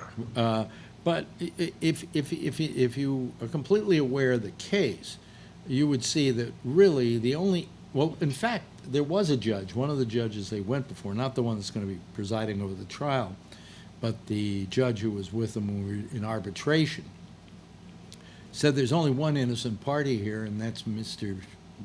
Schwarzman and Ms. Miller. He said these people haven't done anything wrong. That's pretty much it. I mean, you really can't find very much wrong that we did here. We're not, what are we guilty of? We're guilty of wanting an apartment, and by the way, never being told it was a sublet. Yep. You know. And you have a contract to prove that. Well, we have a lease that he signed. Yeah. That Yeah. not a sub. You know, if you're a subtenant, you get a subtenant agreement. That's what you sign. Okay. And An there are a whole bunch. illegal agreement. What were you saying? An illegal agreement. It was an illegal agreement. Yeah. And we were led to believe, you know, I was only told 2 months after the fact by him that, oh, no, this is a sublet. I went, what? Because if I'd known it was a sublet, people would say, you could say to me, well, what's your proof that you didn't know it was a sublet? And I'd say, if I knew it was a sublet, I would have never taken the deal. I would have never rented. I didn't want a sublet, you know. So, yeah, the thing goes on and on and on. And, Well, also the guy presented himself as the owner, correct? Yeah. well, we were introduced to him by the real estate agent. In his presence, he and his wife as the owners. Well, I mean, So why you went would to a you- real estate agent. Yeah. Well, she was a real estate agent. We went through another real estate agent who shared the profits, the whatever, with her, because he saw that it was available, went in, and he took us to it and made all the arrangements and so on. He believed he was the owner. You know. What? Yeah. So, you know. How I can't believe that he found. Oh, so he believes he's the owner. I can't believe that he found an attorney that will actually sue you. I mean, what is? It's absurd. Well, he's in it deep now. You know. You can always find an asshole attorney. Listen, Yeah, that's what are you saying here, Ray? That you can't find an attorney to take your money? Yeah, you can. I know. I've just always gone to good attorneys who tell me whether or not I have a case, but I realize there are other types. Listen, our attorney would have told us you don't have a case if they didn't think we had a case. You know, and it's just it's one of those things that I went to myself. You know, why am I in the middle of all of this, especially at my age? You know, I just want to nest. That's all I want to do, and I don't have the feeling I can nest. And then this added thing about my mother's having a heart operation and I have to cancel the trial. Oh, well, thank you very much. Marjorie canceled her trip to Hong Kong so she could be here for the trial. Good. Oh. Yeah. So, you know, what the hell, you know? Who knows? Who knows? Anyway, anybody have any feelings about John Bolton? Good riddance. Well, he's looking for a job, so he could have a show here on Gabnet if he wants it. Oh, Yeah, that'd be a great show. yeah, it'd be a terrific show. You know, Hey, I did you guys talk about Billy Bush coming back the other day? Oh yeah, he's back. Oh, okay. Yeah. Yeah, I didn't mention it. I didn't was out mention his it, birthday. but he's back on, and that's pretty good actually. Yeah, I thought For that was him. good to see him on. Yeah, no, it's nice to see him on. He, let me he see. addressed He's it the at the one end that of the show. survived. Huh? He addressed it at the end of the show, and you know, Oh, did he address it at the end of the show? I didn't see Yeah. the show. Yeah, So I didn't. he just said, you know, he's gone through a lot, and he's appreciative of his new chance on life. But you know, it was really hard, apparently. Yeah. Yeah. Well, He got screwed. This is the poor guy who Yeah, got he stuck should in the have been trailer with fired Trump. in the first place. yeah. Oh, because when Trump was doing the pussy grabbing thing. Yeah. Yeah. Oh my I- God! I what a have- travesty. Trump's the one that should have got fired. Oh, by the Right. way, No kidding. by the way, towards the end of our show, we're joined by Bree, who is in. I guess you're in your office in Kuala Lumpur, right? That's right. Yeah. Are you in your house yet? Yeah. Finally moved into the house. That's why I was listening to your updates on your housing situation. I can't imagine staying in the same place for so long. It just seems so amazing. Well, you know? I mean, Yep. now I'm the kind of guy that will stay in a place forever. I hate moving, you know, and I think most of the apartments I've stayed in for 10 years or so, you know, and the only But reason also that Alex, that apartment is just beautiful. I mean, I don't know how you're going to beat that. Well, right? I don't know how we're going to beat it either. But I mean, what I would It's like to do is incredible. I would like to do some Do things you have to beat it? I would like to do some things to fix it because there are a few things that are shabby about it, and it's got good bones. That's what it's got. And but we can't do anything. We want to put our refrigerator's falling apart. We'd like to get a new refrigerator. We'd have the building put one in, but they buy the cheapest refrigerator possible, and Marjorie wants. That's what my landlord did. Yeah, so we can't do things like that because I'm not going to buy a refrigerator for a place I might not be in. And now, chances are we're going to be here. That's not the problem. But you just don't go out buying a refrigerator for an apartment you don't rent. I've been thinking about that because the refrigerator we got is too small, and I want a bigger one. But Yeah. But anyway, Billy Bush did talk about it on the show. I didn't realize that. Yeah. I felt he got a raw deal. Well, honestly, I have some inside info from people that work there that he wasn't necessarily innocent on this whole deal, but and that people at Access were pissed off that he got the promotion to NBC Today's show, and that they released that to take him down. Oh, really? Oh, that's interesting. That's interesting. Yeah, because he did get that deal at NBC, and as with all those people who got caught up in the Me Too thing, I felt it was a bit unfair on the part of NBC. I mean, you don't fire somebody unless you know he's guilty or been proven guilty, But apparently there was some inside information that was released to NBC that added to the case. Well, yeah, but the only case Yeah, that but the incident was 10 years before. Yeah, and more than that, the happened incident was not one which, let me put it this way. If I were in his situation and I had Donald Trump there and I were bringing him in for an interview in my little, Access Hollywood bus or whatever, I think I would probably go along with him, whatever he was saying, to try and humor him so I don't fuck up the interview. Well, you want your interviewee to warm up to you, and you want to pretend like you're on his side when you are not. Exactly. That's that kind of stuff great was interviewing fun. skill, right there. And so you don't suddenly You can't start chastising. Yeah. I mean, what did they expect him to do in that situation?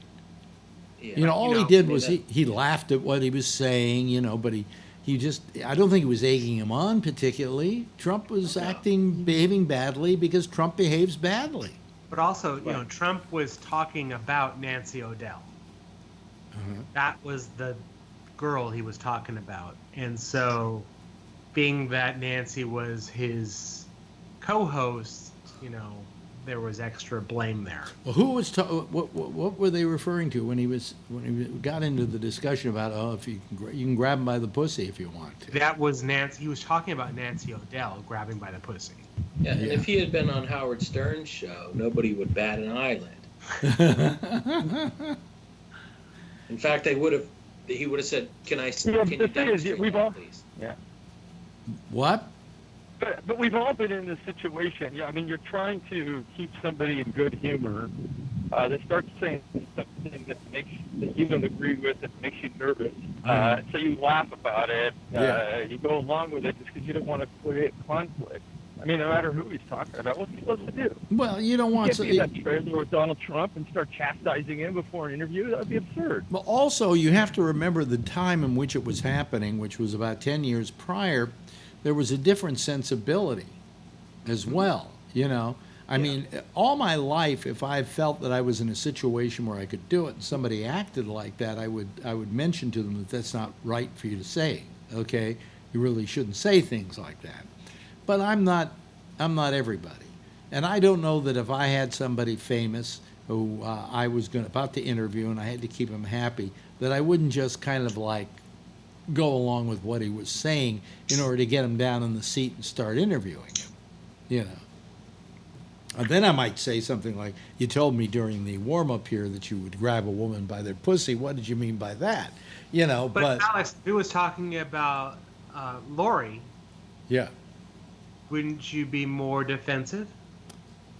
I was always defensive about anybody who would treat Lori Thompson, who was my newswoman and my cohort on the show. I was very protective of her. Yeah. Right, but why wasn't Billy Bush protective of Nancy O'Dell? Wait a second. Where are you getting this Nancy O'Dell? I didn't hear anything about Nancy O'Dell. Okay, when I first hear of all, reporting. I worked for Entertainment Tonight for 15 years. Okay. I know her, and I know a lot of people who worked at Access Hollywood at the time, and I had inside information from people who worked at Access Hollywood that people at Access Hollywood leaked that to NBC on purpose. Was there part of the recording we didn't hear then? Was there something that we didn't I think what he's saying is, if you may remember the context of how this all happened, Billy Bush got a very nice contract to go over to NBC to help host the Today Show. All right? And he went over there, and I guess some people at Access Hollywood were a little pissed at that. And so they released the tapes. Or they didn't release the tape. Well, they probably never had those tapes on the air. They leaked it to NBC. Yeah, leaked it to NBC in order to get even with Billy Bush. Exactly. Yeah. But my point is this. My point is, if it was just Donald Trump and Billy Bush in the trailer, and that's the only recording there is, how does anybody know that he was talking about Nancy O'Dell? Did he? Because he was about to get off the bus to talk to Nancy O'Dell. They did, in fact, right, there was nothing in the recording that even. There was video of them getting off the bus and talking to Nancy O'Dell. Right, but there's nothing in the recording that even implies that they were talking about Nancy O'Dell. It was absolutely implied that they were about to get off the bus to talk to Nancy O'Dell. No, I know. But when he was talking, and he was referring to Nancy O'Dell. Well, I don't think he was referring to Nancy O'Dell when he was talking about grabbing pussy. I think in that case, what he was talking about was that, well, when you're like I am, a big star on TV with your own big TV show, you can just grab a woman by the pussy and they won't stop you. Didn't he say he was going to buy a furniture or something? He was telling Billy Bush, like, I took a furniture shopping. I remember him. That was another woman that he was. That was another? Oh, wow. Yeah. This guy's all over the place. Well, it's nice that he's into furniture, you know. But I mean, I didn't mean to be confrontational. I just didn't understand the link to how anybody would know that Billy Bush was thinking about Nancy O'Dell when Trump said that. I just don't see how that. I think in context, it's obvious. Yeah, he was. Really? They had been talking, and then they were getting off the bus to go get interviewed by her, and then Trump said, as an aside to him, that he loved getting interviewed by pretty women or something because when you're famous, you can do anything you want. You can grab them by the pussy or whatever. Exactly. Yeah, but he was talking about other women. He wasn't talking about Nancy O'Dell. Yeah, well, go listen to it again. I think the question that begs to be answered here was, did Billy Bush get a bad raw deal out of this? Yeah, I think he did. And I think he did. I think he did, based on what we know. Of course he did. You know, now I don't know what kind. I don't know what kind of guy Billy Bush is or was, because when something like this happens and people don't come to your defense, maybe you're an asshole. You know, and so that would make me think that maybe he was an asshole because nobody seemed to come to his defense. Well, that's why people at Access tried to out him, because he was. Yeah. Can I ask you a question? Yeah. Yes. You know, you're right, Alex. This is really a bad deal on Billy Bush, because think about it like this. This was leaked, so it wasn't like this was on TV.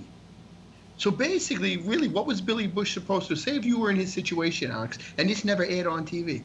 You can't, Billy Bush can't really say, oh, Don, you shouldn't act like this. He's not his father. He's just the guy, this is off camera, like.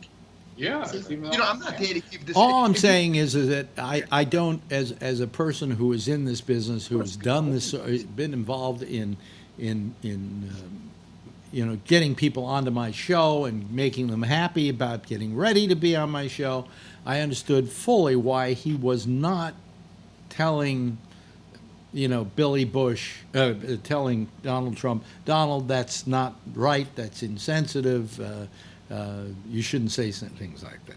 So can I ask you a question? Yeah. Like when can I ask you one question, Alex? When the other guy said, like, if he said that to Lori, who worked for you, yeah, but the question is, Alex, you would have said something because he would have said it on the air, and I could see you saying, "Hey, listen, Donald, that's not the right thing to say." I haven't been known to do that. It's a big difference between on the air and off the air. Yeah. Yeah, off the air, I don't think Off the air. Well, you know what I do? Can I just tell you tape- something quickly that I have made it a policy that I never. Yes, I can see you, Bree, waving your hand. Or did he just hang up? Are you there, Bree? He went away. I guess he hung up or something. I don't know. Sometimes it's hard for me to see everybody. What was I going to say? I forgot what I was going to say. Well, now. your policy about on. Oh yeah, my policy usually is that I never wanted to talk to the person I was going to interview before I actually had them on the air. That was. Yeah. So I would many times, they would sit them down and I would kind of ignore them until the light went on, and then I went, "Hi, how are you? What's happening?" Johnny Carson did. Yeah. And the reason for that is you don't to begin with, you don't want to get in a conversation that's really good, and then somehow you have to recreate it when you get on the air. So. I can see that. Yeah. But I do know the dynamics of trying to keep somebody happy before you put them on the air, and so I kind of felt sorry for Billy Bush. He was only doing his job. He didn't want to scare off what was then a good guest to have on the show. Okay. And who knows? Trump can get this guy fired too if he says something. They say if he says something wrong to Trump, he can get him maybe canned out of his job. You don't even know. He might be like, "Hey, listen, Trump's an asshole, but what am I supposed to do?" Mike, Trump was the star of NBC at the time. Mike, how old was that tape, Mike? I think it was 2005. I don't remember. Yeah, so that thing was buried for a long time. Yeah. And then all of a sudden, Billy decides he's going to go to NBC, and they decide they're going to let that thing out. So there's something to say about what Billy Bush's personality was like, or what he did to Access. That was 05. Before he left. Right. Yeah. So before he left, he did. Yeah. He must have burned some bridges or something. Jeff's got his hand up. Jeff? I'm curious as to who was working for the camera guy, for the video person. Who was working? The camera guy? They had audio. The reason that most of this audio that got Trump in trouble took place in the bus. In the bus. And they were all mic'd at the time with wireless mics, and so the tape was rolling on that. Well, whose van was it? I guess. I wonder if Trump knew he was being. It was the taped. Access Hollywood bus. Yeah. Yeah. So. Yeah, they were probably mic'd up before they came out. Oh yeah. Getting ready to go Hey, interview. the one thing you learn about in this business, and maybe Trump never learned it, was that if you're going to the bathroom, make sure you know where the switch is on that mic that you've got on. Yeah. Because hot mic.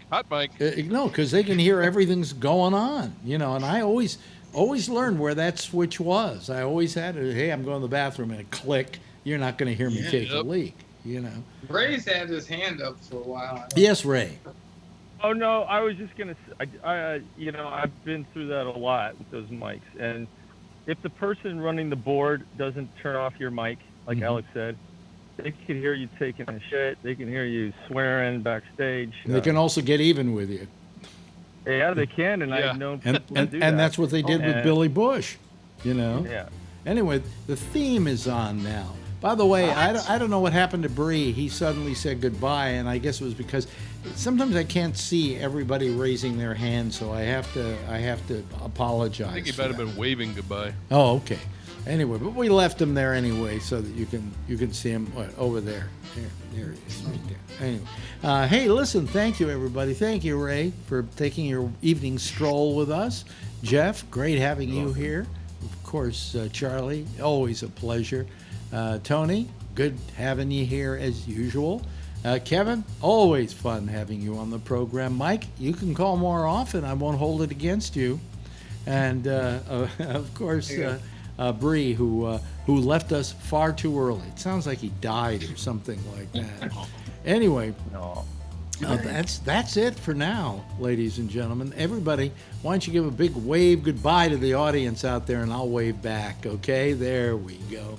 That's our citizen panel for tonight. Good show, a lot of fun, a lot of little piddling, ridiculously insignificant topics. Listen, The Intersection is next over most of the same network called GabNet, and then we'll see you again. Let's see here. Oh, yeah, tomorrow night after Damian Chaplin does the exchange at 9:30. We'll be here at 10 o'clock Eastern Daylight Time. Same station in life, and in the meantime, if you see her, tell her I love her, okay? Bye-bye, everybody.